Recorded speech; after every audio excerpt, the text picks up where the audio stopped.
संथाल औपनिवेशिक शासन काल में अधिकतर जंगलों में रहा करते थे। उनका मेन ऑक्यूपेशन फॉरेस्ट में शिफ्टिंग, एग्रीकल्चर, हंटिंग करना और फॉरेस्ट क्लियरिंग करना था। संथाल एक नोमैडिक की तरह अपना जीवन स्पेंड किया करते थे। अगर उनकी इतिहास की बात करें तो आपको यह जानकर हैरानी होगी कि संथालों ने भी इंडिपेंडेंस मूवमेंट में अपना महत्वपूर्ण भूमिका निभाया था, जिन्होंने ब्रिटिश एम्पायर को घुटने टेकने के लिए मजबूर कर दिया था।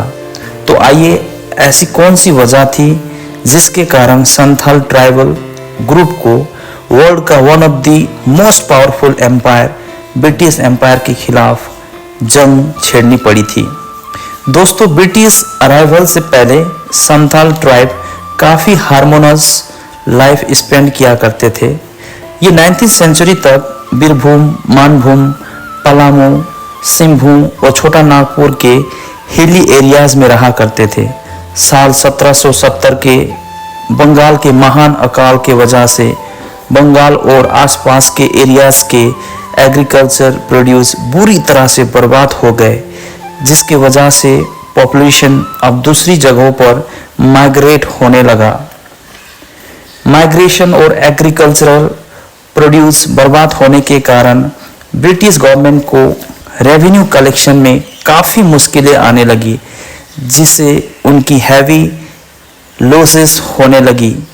इस लॉसेस को रोकने के लिए गवर्नर जनरल लॉर्ड कॉर्नवालिस ने 1793 ईस्वी में बंगाल, बिहार और उड़ीसा में परमानेंट सेटलमेंट सिस्टम लागू किया।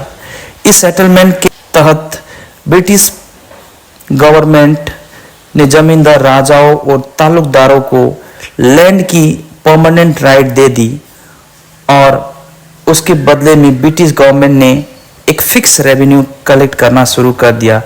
इस एक्ट को प्रॉपरली लागू करने के लिए और हैवी रेवेन्यू वसूलने के लिए ब्रिटिश गवर्नमेंट को ज़्यादा से ज़्यादा एग्रीकल्चर लैंड की ज़रूरत थी, क्योंकि जितनी बड़ी भूभाग पर एग्रीकल्चर प्रैक्टिस होगा उतना ही ज़्यादा रेवेन्यू मिलता। और इसी की वजह से अंग्रेज़ों ने बंगाल, बिहार, उड़ीसा और झारखंड जैसे एरियाज़ के फॉरेस्ट को कट करने का निर्णय लिया। ब्रिटिश गवर्नमेंट इस फॉरेस्ट लैंड को एग्रीकल्चर लैंड में तब्दील कर देना चाहते थे, लेकिन एग्रीकल्चर लैंड में कन्वर्ट करने के लिए उन्हें एक ऐसी वर्कफोर्स की ज़रूरत थी जो इस काम को इजीली अंजाम दे सकता था, ताकि वहाँ फॉर फार्मिंग किया जा सके और वह एग्रीकल्चर लैंड उन्हें हैवी रेवेन्यू जनरेट करके दे सके। ब्रिटिश गवर्नमेंट ने फॉरेस्ट लैंड को क्लियर करने के लिए संथाल को हायर करना शुरू कर दिया। संथाल ने वहाँ के फॉरेस्ट लैंड को एग्रीकल्चर लैंड में कन्वर्ट किया और उस लैंड में एग्रीकल्चर कल्टीवेशन करना शुरू कर दिया।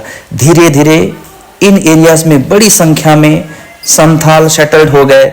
संथाल काफ़ी ज्ञानी थे और उन्होंने अपनी टेक्निक से काफ़ी अच्छा कल्टीवेशन करना शुरू किया और उस फॉरेस्ट लैंड को पैडी फील्ड में कन्वर्ट कर दिया।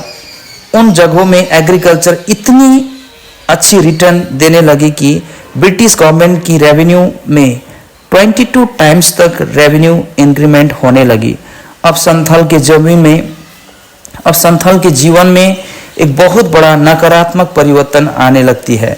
जब ये संथाल इन एरियाज में प्रॉपरली सेटल्ड हो गए थे, तो ऐसी स्थिति में जमींदार संथालों को एक्सप्लॉइट करना शुरू कर देते हैं। परमानेंट और हेरिडिटरी राइट पाने के कारण जमींदार ने किसानों के ऊपर एक्सप्लॉइट करना शुरू कर दिया और उनसे जबरदस्ती हैवी टैक्सेस वसूलना शुरू कर दिया। जमींदार द्वारा इम्पोज किया गया हैवी टैक्सेस को पे करते करते संथालों की फाइनेंशियल कंडीशन बुरी तरह से इम्पैक्ट हो चुकी थी।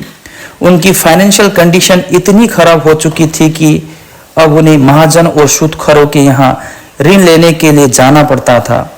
ये मनी लैंडर्स काफ़ी ऊंचे रेट ऑफ इंटरेस्ट में ऋण देते थे और अगर संथाल ऋण नहीं चुका पाते तो ऐसे में गरीब संथाल को जमीन से बेदखल कर दिया जाता था। इस प्रकार की दयनीय स्थिति से मुक्ति पाने के लिए आज ही के दिन 30 जून 1855 में सिद्धू और कान्हू मुर्मू के नेतृत्व में एक महान विद्रोह हुआ, जिसे संथाल या हुल रिवोल्ट या विद्रोह के नाम से जाना जाता है। दोस्तों, जरूर बताएं कैसा लगा मेरा यह वीडियो।